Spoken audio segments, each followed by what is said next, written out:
But today is not about us. It's about the 20 million hardworking New Yorkers we are privileged to represent and what we can deliver for them in the year ahead. Now, I've listened as New Yorkers have told me about the challenges they face and the dreams they hold.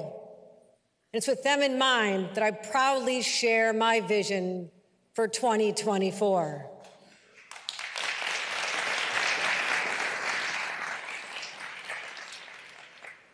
The state of New York is strong, stronger today than when I became governor 2 years ago. It's healthier, safer, more affordable. Now, we've traversed some rocky terrain, and there's still some switchbacks before we reach the summit. Across our nation and our state, people worry that a safe and affordable life is somehow out of reach. While shootings and murders have declined by double digits, safety at the grocery store, the synagogue, or the subway is always top of mind. And although we've made great strides to take guns off the streets, too many parents are still fearful as their children get on the bus each morning.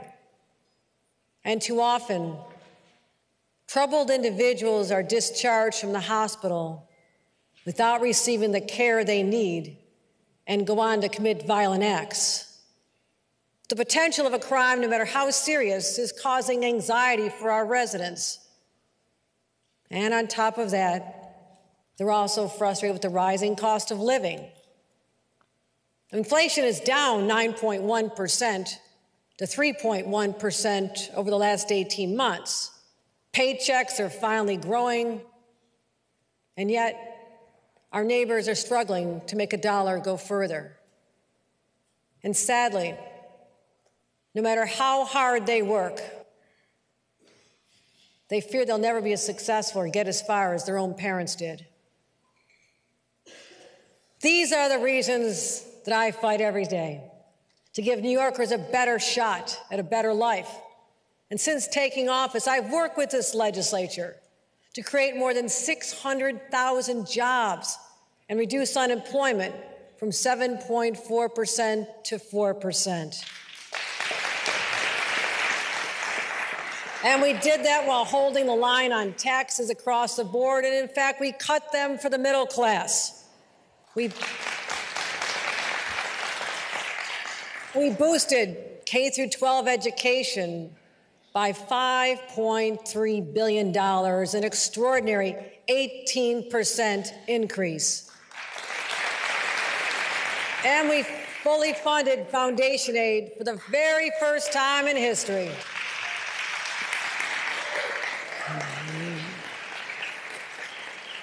We increased health care funding by 20% to more than $112 billion, and we gave $1.3 billion in raises to our hardworking home health care aides and bonuses for health care workers because they deserved it.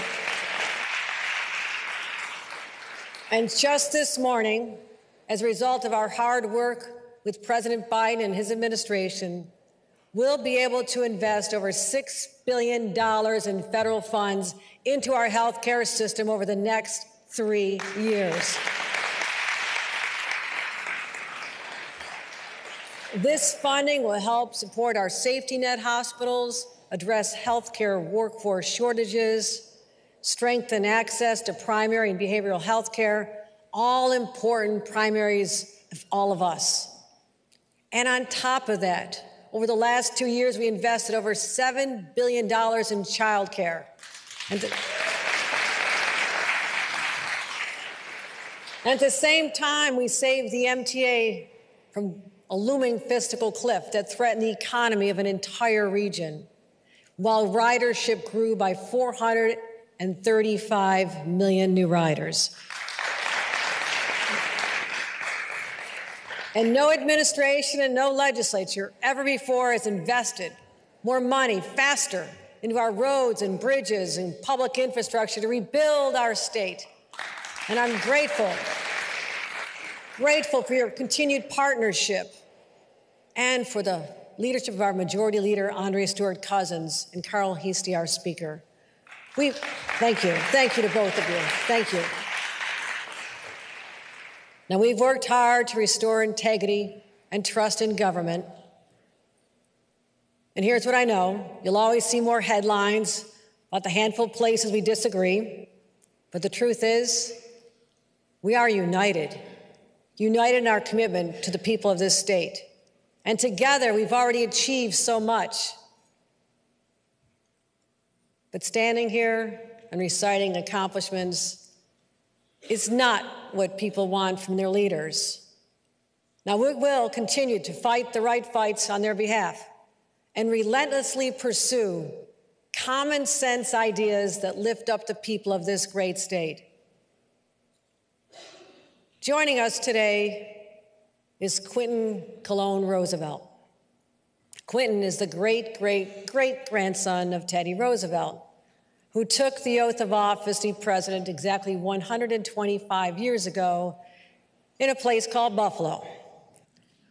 At just 19 years old, Quentin is the youngest elected official in our nation's capital. Quentin, stand up. Thank you.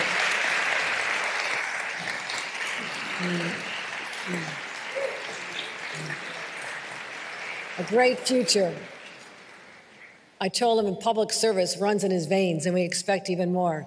But like Quentin, I too was inspired by the 33rd governor of New York. In fact, I quoted Teddy Roosevelt my very first day in office. I promise to always strive valiantly on behalf of New Yorkers and be the woman in the arena. And that's exactly what we've done. That's why I'm willing to take on the stubbornly persistent crimes like retail theft, domestic violence, and hate crimes. We're going to also revolutionize our mental health insurance structure so people actually get the help they need. And we'll be protecting your hard-earned money from bad actors and predatory lenders. And at the same time, we'll continue to build New York to a place that welcomes businesses, new and existing, small and large, family-owned and publicly traded. We'll keep driving the long-delayed infrastructure and public transit projects like the 2nd Avenue subway extension, the Interborough Express, the I-81 viaduct, the Kensington Expressway, creating thousands and thousands of good-paying union jobs so our workers can support their families. And we'll fight for minimum wage workers because no one should labor 40 hours a week and still live below the poverty line.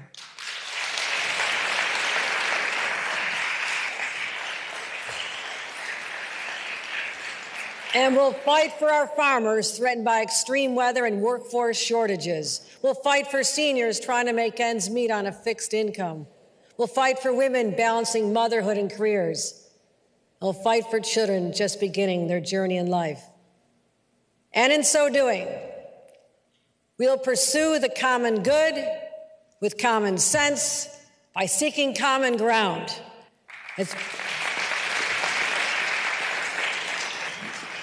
As we uphold these commitments, understand this.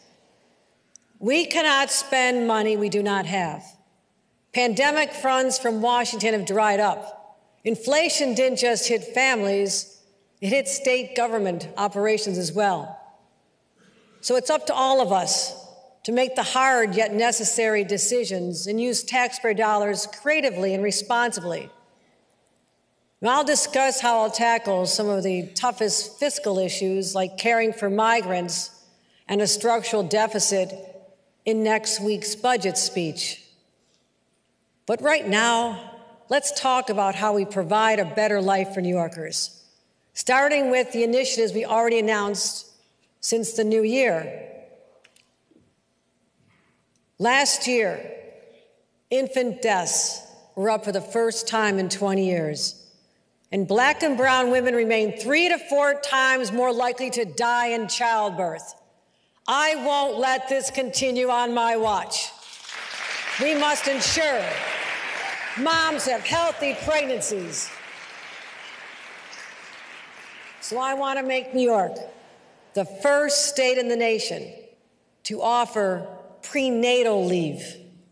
We must protect women from unnecessary surgeries that put them at risk. And we're also giving children the resources they need to live full, healthy, successful lives. And that starts with teaching them how to read. I say it's time to get rid of debunked curriculums in schools and get back to basics, using phonics and proven techniques that work.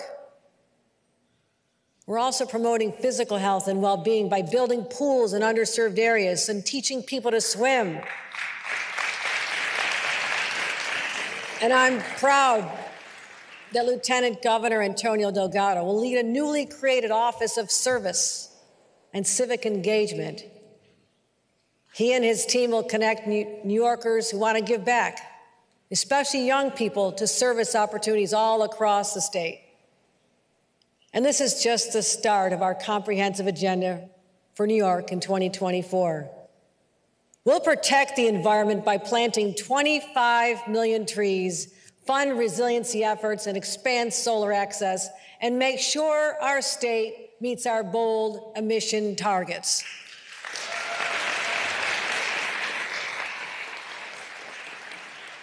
We'll promote jobs in agriculture and invest in family-owned farms. We'll connect New Yorkers with disabilities to career opportunities and fund research into rare diseases like ALS that robs millions like my own mother of their vitality. While we address countless challenges with 204 policy initiatives in our 2024 State of the State book, which I'm sure will find its way to your nightstands this evening. Today, I'm going to just focus on a few key common sense items for our agenda: fighting crime, fixing our mental health system, and protecting New Yorkers' hard-earned money. Now, let's talk about crime. If government can't keep their citizens safe, then nothing else matters. Now, last year, we reduced gun violence, bringing shootings down by a third all across the state. Murders are down 21% in New York City, 38% upstate. We made key revisions to bail reform to make New York safer. We enacted gun control legislation that's a model for the rest of the nation. But certain types of crime have been stubbornly high. New Yorkers see it every day. Graffiti scrawled outside a synagogue. Baby formula locked behind plastic panels. A couple's argument turns violent and punctuated by gunshots. And on the subway, people suffering a mental breakdown or an overdose. Episodes like these can cause an atmosphere of anxiety in our communities.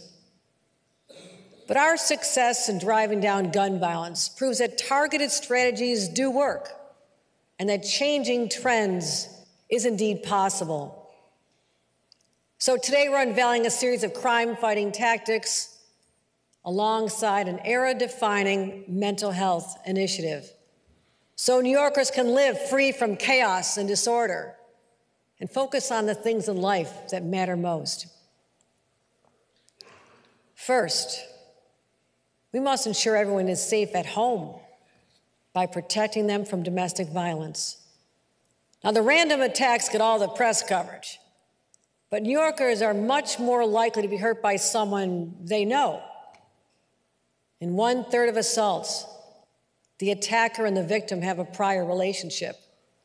Our system fails too many survivors. In New York City alone, 84% of domestic violence arrests end with dismissals. Think about that. And before last year, too many abusers had access to guns, so we changed the law. But now the Supreme Court is poised to possibly overturn a law that keeps guns away from the abusers. So we need to strengthen protections, and it's more urgent now than ever before.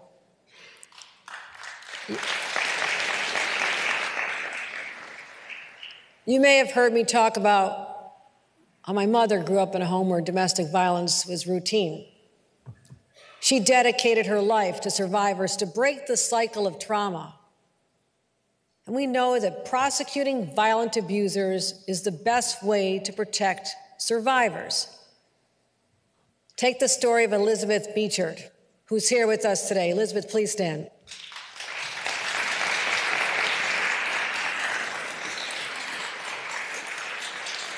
Elizabeth lives right across the river in Troy.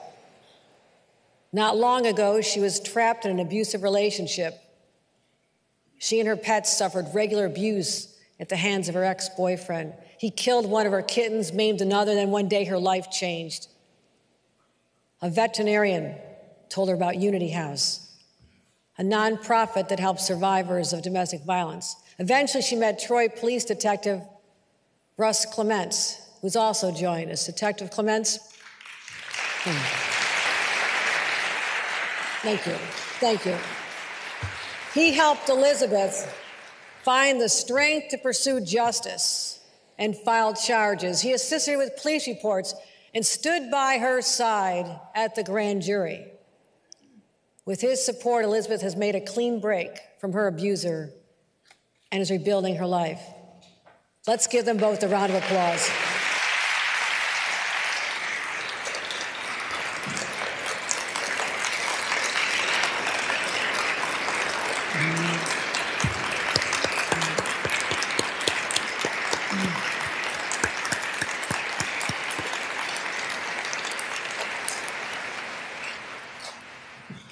I want to hear more hopeful stories like this, and that's why we're dedicating $20 million so district attorneys can gather evidence to prosecute abusers and take their guns away.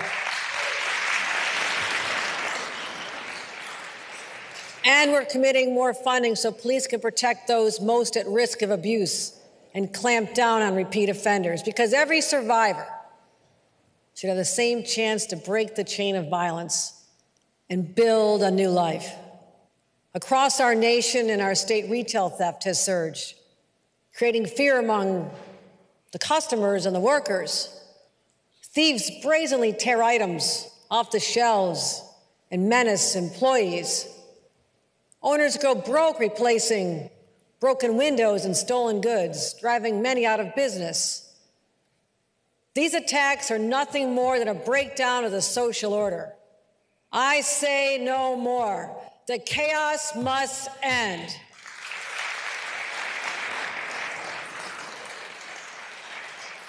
And for the very first time, we're launching a joint operation between federal, state, and local law enforcement, along with a brand new state police unit to crack down on organized retail theft. As I said, we used this approach with illegal guns, and it worked. I'm also proposing to help those business owners with a tax credit to help them cover the additional security costs. And I'll work with the legislature to strengthen penalties for assaulting a retail worker or fostering the sale of stolen goods online. Let's get it done.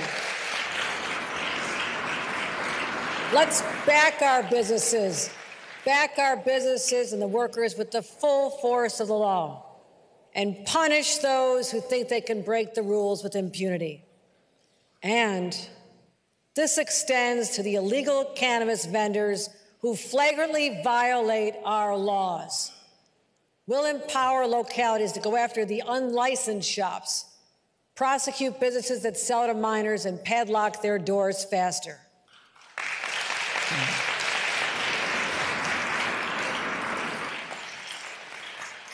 Finally, regarding crime, I want to talk about hate crimes, particularly the rising tide of anti-Semitism and Islamophobia.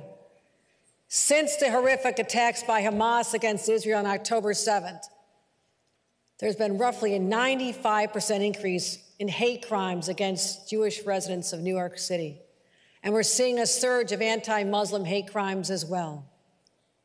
Our neighbors are being targeted on playgrounds and synagogues and mosques and on college campuses. And I will not rest until every Jewish and Muslim child feel safe going to school or entering a house of worship. So we propose to make more than 24 additional offenses, from gang assaults to graffiti, eligible for prosecution as hate crimes. This means enhanced liability, sentences, and ultimately, it means we're standing up for what's right. We will protect the people of this state. We'll carry this fight until every New Yorker feels safe at home, at prayer, and at work. But no matter how much we spend on law enforcement or expand their powers, New Yorkers will not be able to let their guard down until we fix our mental health system. Because here's the truth. From Brooklyn to Buffalo, many New Yorkers are suffering. Mental illness doesn't discriminate. It touches the rich and the poor, reaches into schools and senior centers with the same severity. Even our first responders are suffering. Their experiences on the job expose them to horrific circumstances, and the suicide rates among law enforcement are about 60% higher than the rest of the population.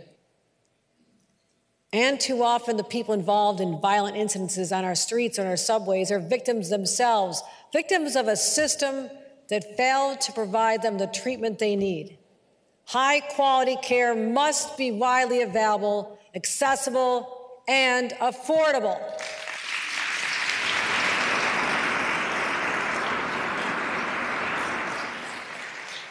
Yet for decades, the mental health system was deprioritized and defunded. Over the 10 years before I took office, funding for mental health grew only by 2%, not even keeping up with inflation. The result? Too few psychiatric beds, too few mental health practitioners, and failing support systems. Combine this with pandemic isolation, opioid addiction, and the toxic algorithms that govern social media. It's no wonder we have such a serious problem on our hands. Make no mistake, this is the defining challenge of our time. And that's why my administration, working in partnership with this legislature, has already made unprecedented investments in mental health care, a 33% increase just over the last 2 years. And we boosted funding by $1 billion last year alone. Now, here's what this allows us to do. Target hundreds of millions of dollars toward outpatient, community-based services, create more than 3,500 housing units for people suffering from mental illness, increase inpatient psychiatric beds by 1,000, and initiate sweeping measures to help our children, including millions for suicide prevention, eating disorder care, and school-based mental health clinics. Focusing on our kids, it's everything. It's critical because they're our most precious resource. And investing in mental health services for the young means they won't be relegated to a lifetime of needing care later on. When schools closed during the pandemic, kids turned to social media to stay connected with friends and family. But a darkness lives on those platforms. Content often promotes themes of sadness, alienation, even suicide. The algorithms that make social media so addictive push that darkness onto young users. I'm thinking about New Yorkers like Alex Spence, who grew up on Long Island. She joined Instagram when she was only 11 years old. And immediately, the algorithm started suggesting images and videos about eating disorders and themes promoting low self-worth. By the time she was 15, young Alex was spiraling. She was losing weight. She didn't sleep. Her life wasn't hers anymore. It belonged to the algorithm. After her parents intervened, and after 2 weeks in a psychiatric facility without her phone, she emerged a changed person, able to assert herself again. Today, she advocates for other young people at risk and dreams of the day of testifying before Congress about the dangers of social media. Believe it or not,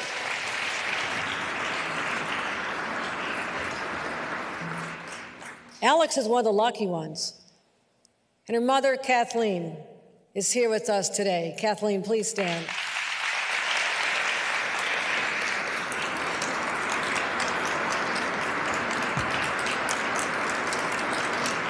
Thank you. Here's what Kathleen says. Social media is a silent killer of our children's generation. According to the CDC, 1 in 4 teens have considered suicide, double the figure just a decade ago.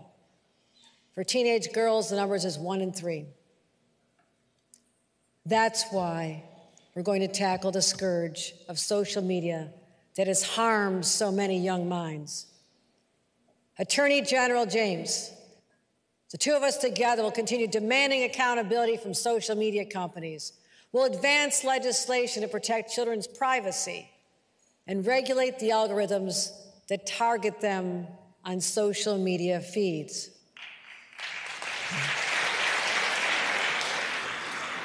We'll expand peer-to-support programs so kids can share safe spaces with other kids with the same challenges. In the meantime, we have to help the kids who are hurting right now.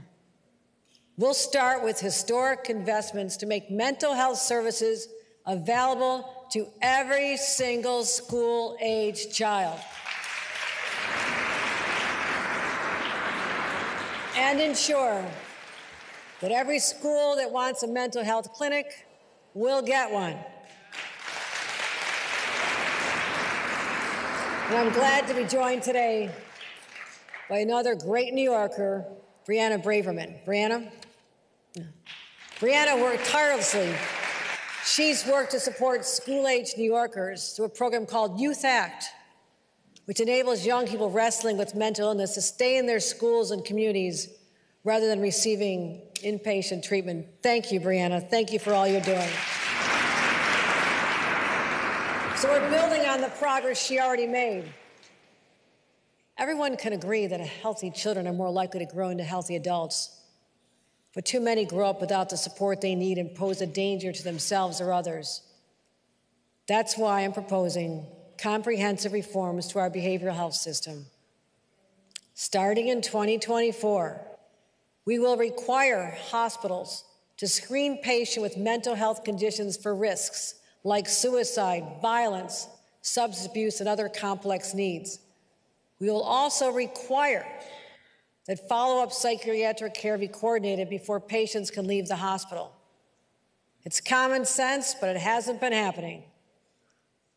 And let's significantly expand mental health courts, which are proven to reduce recidivism. And empower court-based mental health specialists, our most vulnerable get help, rather than just cycle in and out of the justice system. And as we know, the most extreme cases involve people committing violent crimes, often lacking the capacity to live safely on their own. Just 2 weeks ago, at Grand Central Station, one of those individuals pulled a knife and stabbed 2 young tourists. Thankfully, the injuries were not life-threatening, but episodes like this extract a vast psychological toll on our communities and everyone else. And just as that act of violence was absolutely abhorrent and inexcusable, so too were the repeated failures that allowed the perpetrator to slip through the cracks. Diagnosed with numerous mental health conditions, including schizophrenia and bipolar disorder. He had a history of terrorizing those he loved and falling into rageful, menacing episodes. He should have received help long ago. We can no longer wait for someone to lash out and hurt someone before we take action, because by then, it's already too late. And a relatively small number of people need the most intensive care. So we'll fund specialized housing to provide services to these individuals with a history of criminal justice involvement. We also know New Yorkers in crisis are discharged back into our communities, not because they've recovered, but because there's no more room in our hospitals. And that's why we're creating 200 best-in-class patient beds for those with the most serious needs. But mental health care is not just for those in crisis. Whether it's anxiety, depression, grief, addiction, we've all needed support at one time or another to get through the struggles of life. But seeing a therapist can be expensive, and some people can't afford out-of-pocket payment. And for too long, many insurance companies have refused to adequately pay for mental health support. That changes now. I want to increase reimbursement rates for all state-licensed mental health services, and the new regulations will require insurers to provide out-of-network coverage when timely appointments are not available in-network. So to enforce it, we'll give the Department of Financial Services more staff, more discretion to increase fines on insurers who flout the new rules. So I recommend you don't. This matters because we know when people don't get help, their struggles only become more intense. Addiction is the same. We've all seen lives in every corner of the state sapped by opioid dependence. My own family has been touched by this epidemic of pain. I still mourn the loss of my nephew and the millions of other lives needlessly cut short. And that's why we're harnessing over $200 million in settlement funds secured by our Attorney General James to bolster and support our workforce, for addiction treatment professionals, to grow our street outreach efforts, distribute more naloxone, and millions more life-saving fentanyl test strips.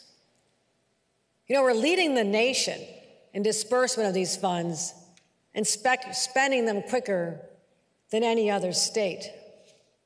I envision a future where no parent ever again has to find their child lifeless and glassy-eyed on the floor.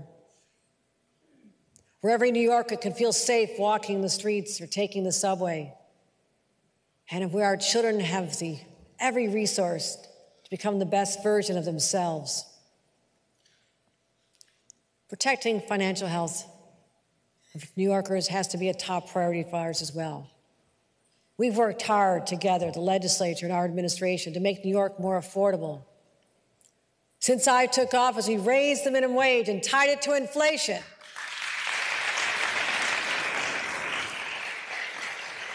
We delivered tax relief and utility savings to millions of low and middle class New Yorkers. And we recruited world-class companies, bringing their high-paying jobs to New York. Last week, I detailed a series of actions to protect New Yorkers from cheats and scammers.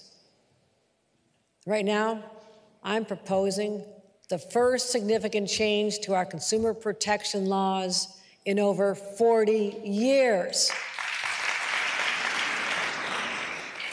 We're going to prohibit unfair and abusive practices like student loan servicers pushing borrowers toward the most expensive repayment options and debt collectors who manipulate seniors into giving up their protected income. We'll establish regulations on the buy now, pay later loan industry, which often lures customers into spending beyond their means. And we're taking on medical debt and dramatically increasing paid disability leave.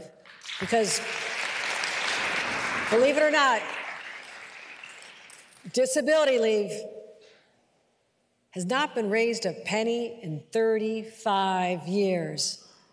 What's the point of paying for this benefit your whole life if it only gives you a fraction of what you need to recover?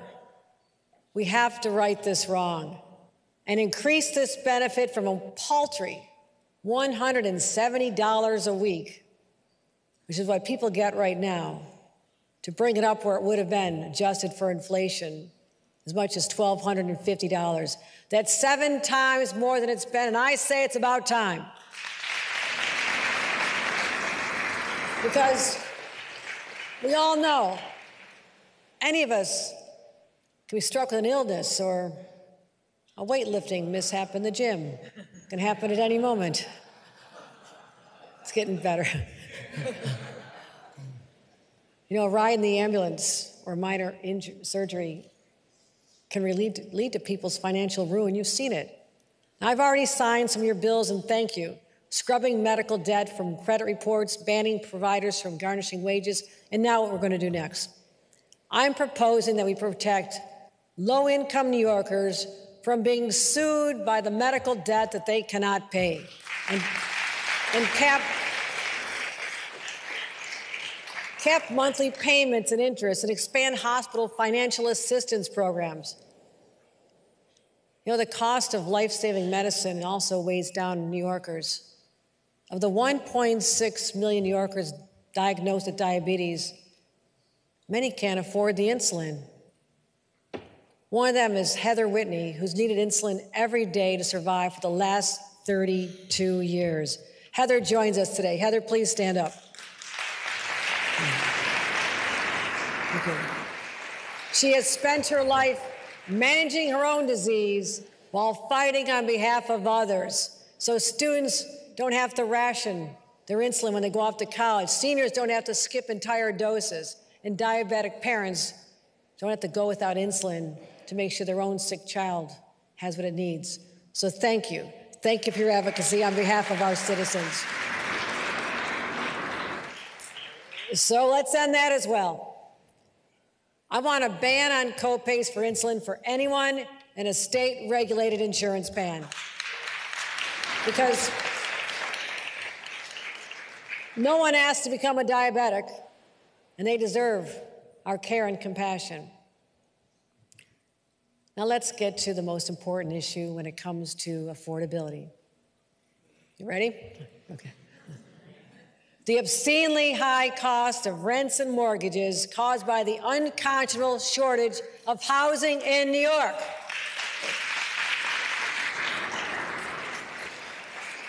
You know, it's one of the forces driving people out of every corner of our state. And out-migration is a problem we need to talk about.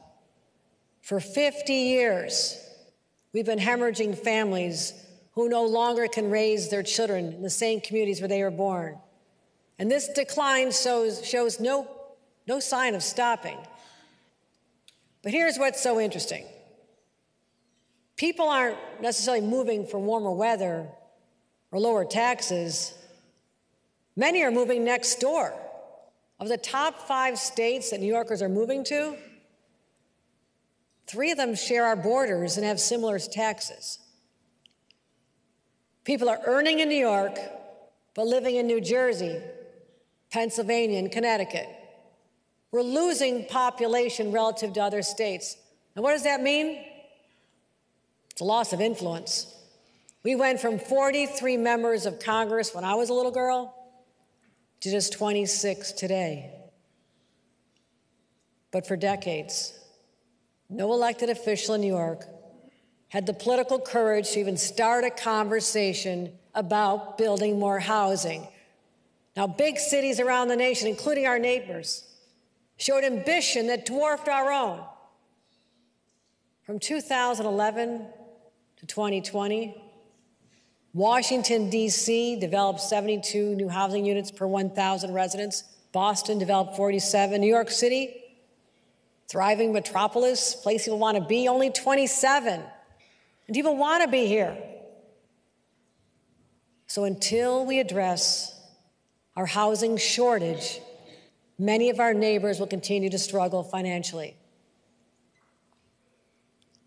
1 year ago, I pushed what the New York Times described as the most ambitious housing plan since the Rockefeller administration in the 1960s. Unfortunately, many made it clear they would not support it. I knew we were unlikely to win this fight overnight or even in 1 year. But this dire situation demanded immediate action, and I didn't want to wait around for the next legislative session. We found innovative solutions using executive orders, freeing 5,500 units in Gowanus that have been languishing in limbo. We offered financial incentives that people had asked for, financial incentives for pro-housing communities that demonstrate a willingness to build. Today, I'm announcing a plan to expand on those efforts by developing on sites that are owned by state agencies, including former correctional facilities, areas near commuter rail stations, and underutilized SUNY properties. This initiative alone could create up to 15,000 new housing units. I know it's a good start, but it's not enough to fix our affordability crisis. So let's be honest with New Yorkers.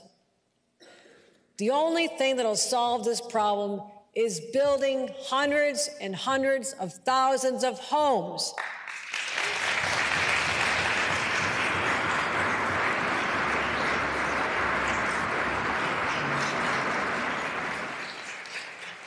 Now, New York already spends more than any other state in our nation on housing. Our capital plan is the most ambitious in history, deploying state and private dollars, adding up to $25 billion in funding. Now, what does that get us? Sounds like a lot of money, right? That results in 100,000 new and preserved units. Very important, but still a fraction of what we need. Here's what I know. Spending more money or insisting on new regulations will not get us out of the deep hole dug by decades of inaction or overcome the lack of courage to do simply what is required. Already, New York has vastly more regulated housing stock than any other state, but it still hasn't meant more homes for people. And that's where the status quo has failed. It's a Band-Aid when we need reconstructive surgery. So where does that leave us? We still need an effective statewide approach to encourage new construction. But in the meantime, there are aggressive actions we can and must take now. Now, I remember last year, many of the loudest voices in opposition said they believed in local control. Okay, let's put that to the test. The city of New York, which is a local government, wants to build 500,000 more homes over a decade. I agree. Let them build. Our plan for New York City includes 4 components of what I proposed last year. Restoring tax incentives to build housing that includes affordable housing, eliminating outdated restrictions on residential density that prevents the city from building more, supporting no-brainer ideas like the conversion of underutilized commercial property into homes. That can't be hard. And legalizing basement apartments where New Yorkers already live.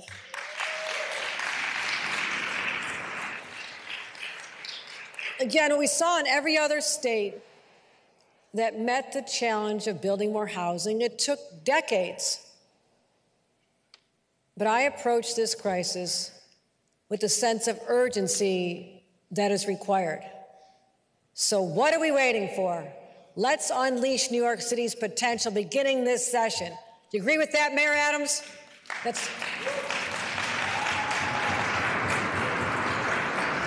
All right. So now is the time to act. New Yorkers are tired of waiting. I'm tired of waiting. And I know we can do this. It takes political will.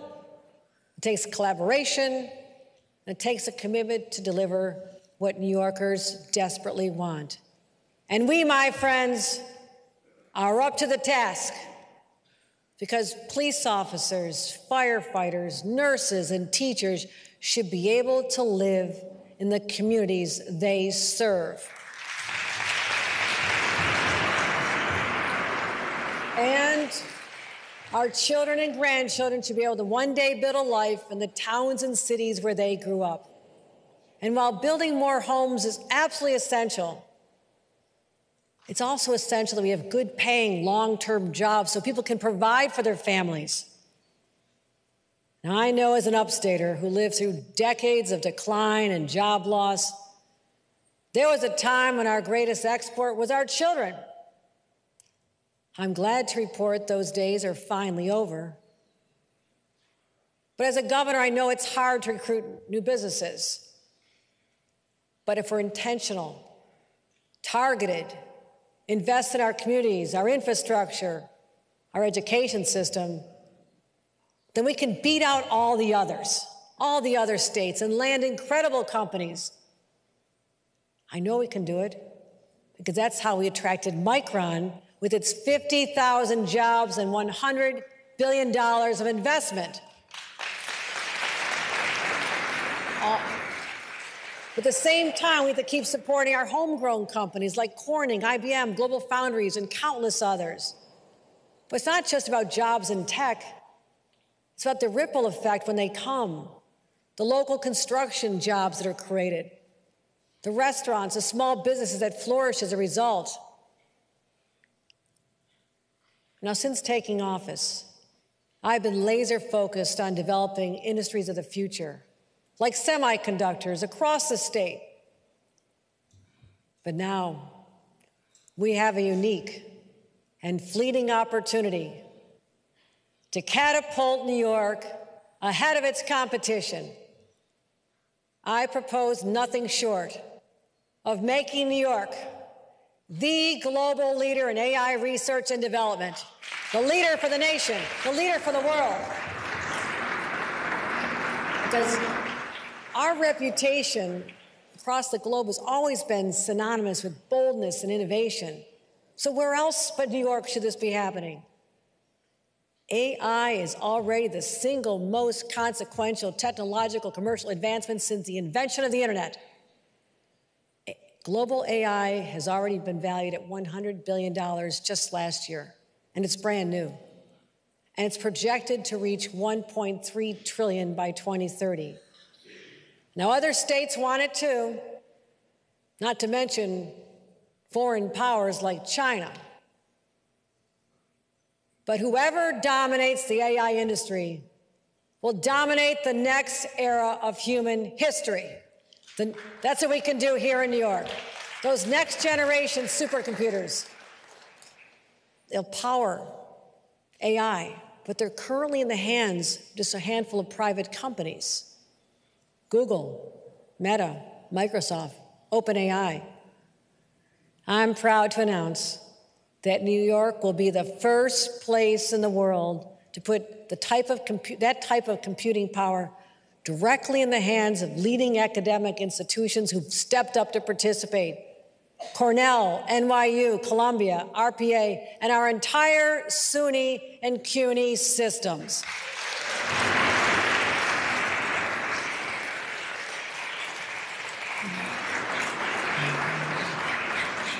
We have geniuses at these schools just ready and poised to innovate and launch new companies. And now they'll have the power to change the world. Now, in order to win this race for the future, we need this specific hardware. And that's why I'm proposing the Empire AI Consortium to purchase and share AI computing power right here in New York. And we've already secured more than $125 million from philanthropic and university partners. And over the next decade, the state will commit up to $275 million to the consortium. So you say, what's in this for New Yorkers?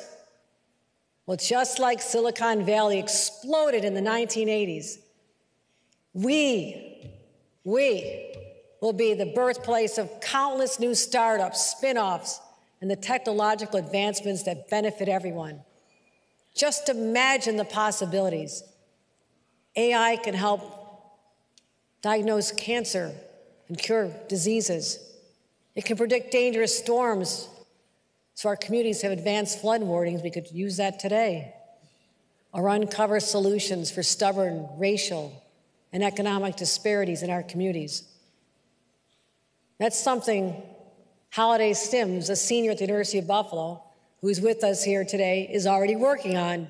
Holiday?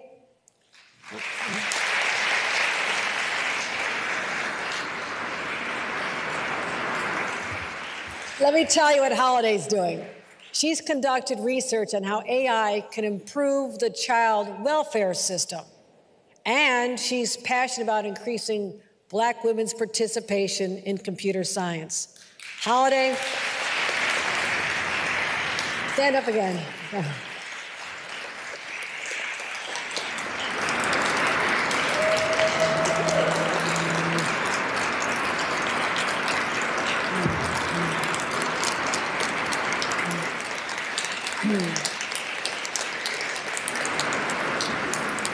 Thank you. Holiday and scholars like her in our universities will help build this industry of the future. And with this new consortium, we will drive ethical AI development and do it in a way that protects our workers and make it a force for good in the world. We'll be the very first to harness the power of the private sector, academia, and government to galvanize this industry. And as I said, we'll share this power and make it available to people like Holiday who are innovating for the good of society. That's how we change the world. Together, we can ensure our children grow up in a new cradle of innovation, a globally competitive AI-driven economy created right here in New York. This is my final message, direct to New Yorkers. You've heard promises before, and it's hard not to be cynical or feel overwhelmed by the swirl of chaos in our news feeds. The war in Israel and Gaza, white supremacists attacking our houses of worship and schools and grocery stores, unfettered theft at the local drugstore, and the stack of bills on the kitchen counter that never seems to go away. New Yorkers look at their bank accounts, wondering how they'll pay their rent or afford the insulin for their child to survive. Those nights of worry can be so long, so dark. And I know in those moments, I can actually understand why some people feel the sun is setting on the Empire State. But I don't despair, because I see light on the horizon. We are a state where resiliency runs in our veins. No mountain is too high for us to summit. And you know what? Our strength is forged in the diversity in the industry of our people. We succeed because of our contrasts and our amazing differences, because we know we're more powerful together than on our own. You know, it's fascinating to me that our great state is home to the world's leading financial institutions, but also supports the tiny mom and pop shops that dot the main streets of our tiniest villages. You know, to me, New York is a living, breathing body.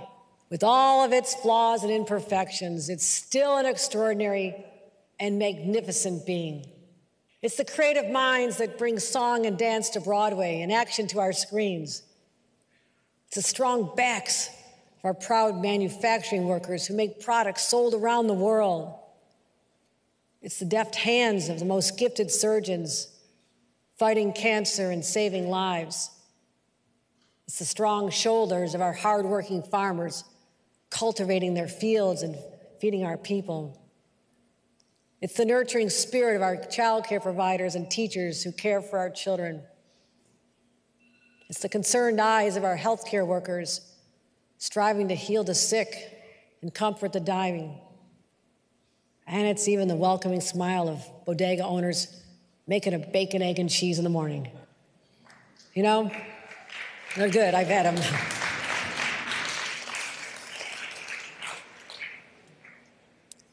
Quoting the philosopher Taylor Swift, she reminds us that everybody here was somebody else before. And although people might live fundamentally different lives, you know, they still stand side by side on the subway platform or sit at a counter in a diner upstate or Long Island. United as New Yorkers, we all want our great state to succeed. It also means lending a helping hand to those in need. Another one of my predecessors, FDR, said, "The test of our progress is not whether we add to the abundance to those who have much, it's whether we provide enough for those who have too little." That's why we must lift more people into the middle class and give them the same opportunities that my own immigrant grandparents had, and many of your parents and grandparents, even you. We don't want a New York that's a huge gulf between the rich and the poor. We want to build a bridge to the middle class and beyond. Today I've told you how we'll build that bridge in 2024. We're enacting a vision of New York where veterans can embark on incredible careers fighting climate crisis and green energy, offshore wind, where unions are strong and our infrastructure is resilient to withstand those 100-year storms. It's where all children learn to read and swim, where children with disabilities have pathways to pursue their dreams, where our LGBTQ+ neighbors are free to be their true selves without discrimination, where we honor and support our First Nations communities, and where women know that I'll always fiercely protect their right to an abortion, as well as fair wages, freedom from domestic violence, sexual assault, and harassment.